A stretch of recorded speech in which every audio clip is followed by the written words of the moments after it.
এদিকে রাজধানীর মোহাম্মদপুর বাসস্ট্যান্ড এলাকা থেকে কারফিউর খবর জানিয়েছেন সহকর্মী স্বপন আহমেদ। দর্শক, দেশ জুড়ে অনির্দিষ্টকালের জন্য কারফিউ ঘোষণা করেছে সরকার। গতকাল সন্ধ্যা থেকে এই কারফিউ ঘোষণা করা হয়। আমি এই মুহূর্তে দাঁড়িয়ে রয়েছি মোহাম্মদপুরের যে বাস স্ট্যান্ড রয়েছে সেই বাস স্ট্যান্ড এলাকা। আমার পিছনে নিশ্চয়ই আপনারা দেখতে পাচ্ছেন যে প্রচুর সংখ্যক পুলিশ সদস্য, বিশেষ করে সেনাবাহিনীর সদস্যরা কিন্তু এখানে উপস্থিত রয়েছেন।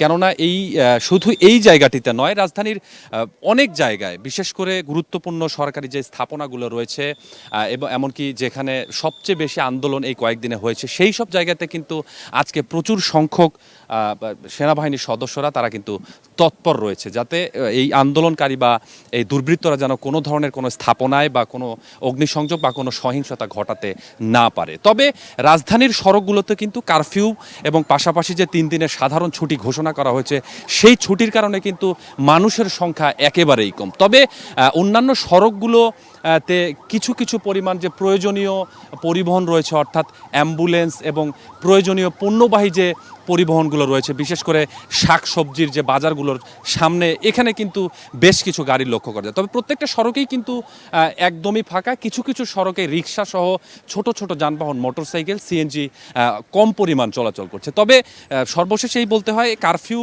যেহেতু জারি রয়েছে, অতএব রাজধানীর বিভিন্ন, শুধু এই মোহাম্মদপুর এই মোড়টিতে নয়, রাজধানীর বিভিন্ন মোড়ে মোড়ে কিন্তু সেনাবাহিনীর সদস্যদের সাথে সাথে পুলিশ সদস্যরাও দায়িত্ব পালন করছে, যেন কোনো সহিংস ঘটনা আসলে ঘটাতে না পারে।